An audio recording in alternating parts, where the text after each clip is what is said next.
జనవరి 3వ తేదీ తెల్లవారుజామున వెనిజులా ప్రెసిడెంట్ నికోలస్ మదురోని అమెరికా వెత్తికెళ్ళినప్పుడు ప్రపంచం మొత్తం షాక్ అయింది. ఇది అన్యాయం, చట్టవిరుద్ధం అని చాలా దేశాలు చెప్పాయి. The issue before the Council today is not the character of the government of Venezuela. The issue is whether any member state, by force, coercion, or economic strangulation, has the right to determine Venezuela's political future or to exercise control. This question goes directly to Article 2, Section 4 of the United Nations Charter. Independent of the situation in Venezuela, these developments constitute a dangerous precedent. International law and the UN Charter, as a pillar of the international security architecture, must be respected by all states.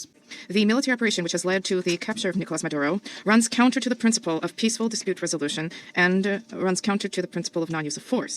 On January the 3rd, the United States blatantly launched large-scale military strikes against Venezuela, forcibly seized Venezuelan President Nicolas Maduro and his wife, and took them out of the country. It claimed that it will run Venezuela and even didn't rule out launching a second round of military operations on an even larger scale.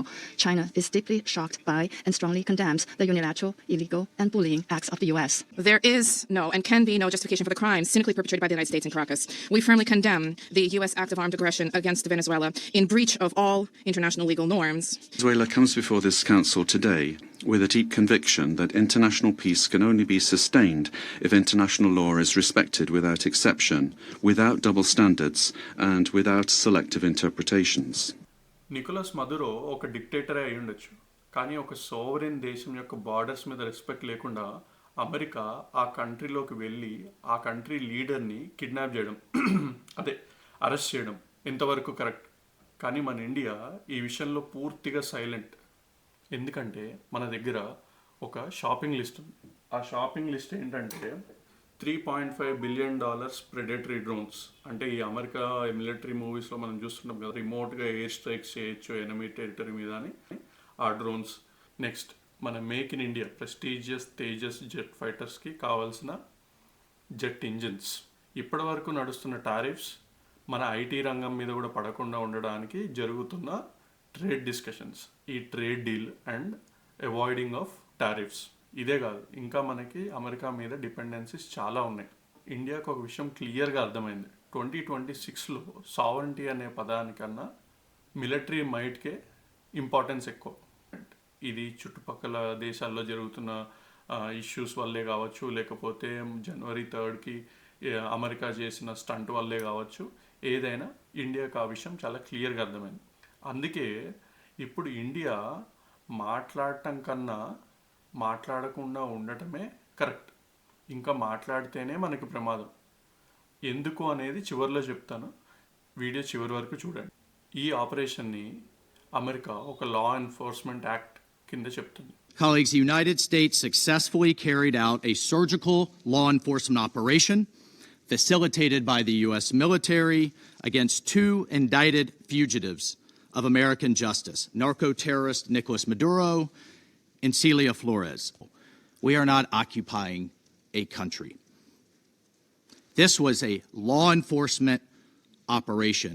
We're going to run it essentially until such time as we're going to have our very large United States oil companies, the biggest anywhere in the world, go in, spend billions of dollars, fix the badly broken infrastructure, the oil infrastructure, and start making money for the country.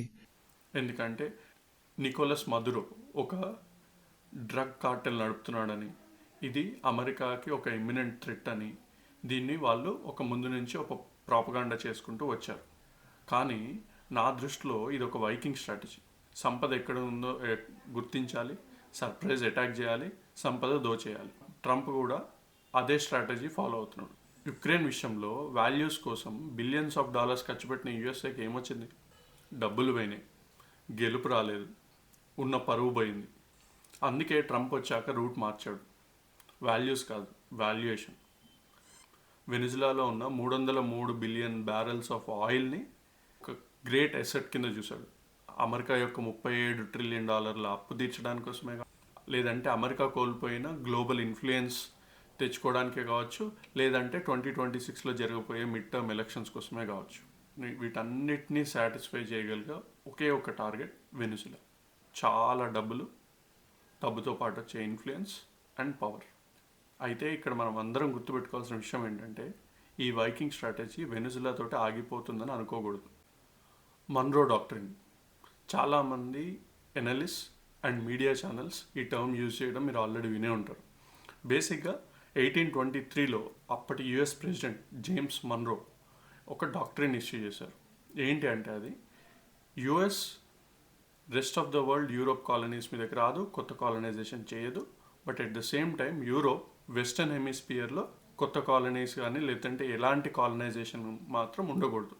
So in short western hemisphere మాది అని అప్పటి US president declare చేశారు.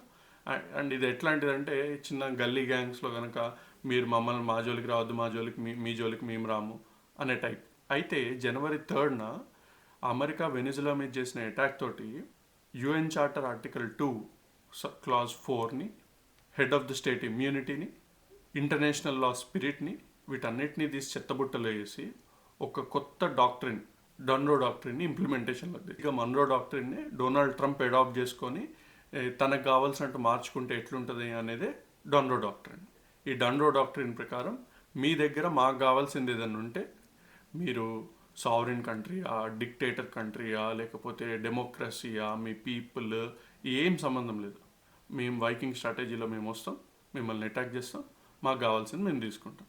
So in short power over law, బలమున్నోడిదే రాజ్యం.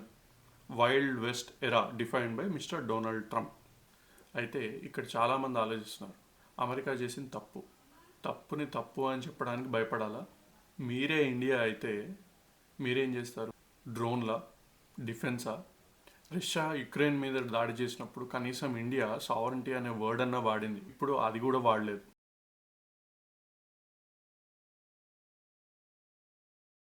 ఎందుకంటే Trump చేతిలో మన defence ఉంది. మన future air force and naval air ఫోర్స్కి సంబంధించిన తేజస్ జెట్ ఇంజిన్స్, మన మిలిటరీ మైట్ని టెక్నాలజికల్గా అడ్వాన్స్గా ఉన్న చైనాని డిఫెండ్ చేసుకోవాలంటే కావాల్సిన ప్రెడేటరీ డ్రోన్స్, ఇవన్నీ సమకూర్చుకోవడానికి కావాల్సిన ఎకానమీ దెబ్బతినకుండా ఉండేందుకు చేయాల్సిన యుఎస్ ట్రేడ్ డీల్ అండ్ తగ్గించుకోవాల్సిన టారిఫ్స్.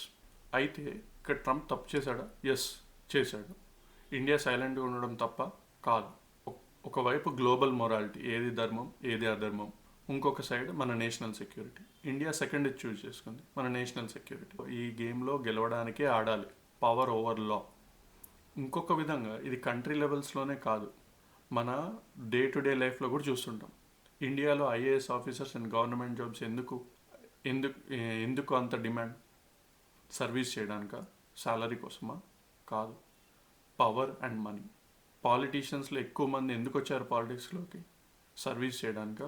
కాదు, పవర్ అండ్ మనీ. యుఎస్ అన్లాఫుల్గా వెనిజులా ప్రెసిడెంట్ని అరెస్ట్ చేసిందా? కాదు, పవర్ అండ్ మనీ. ఈరోజు వెనిజులా, రేపు Colombia, Greenland, Cuba, Mexico etcetera etcetera. ఇందులో ఇండియా కూడా రావచ్చు. కానీ ఆ రోజు యుఎస్ మన మీద అటాక్ చేయకుండా ఉండాలి అంటే మనం బలంగా ఉండాలి.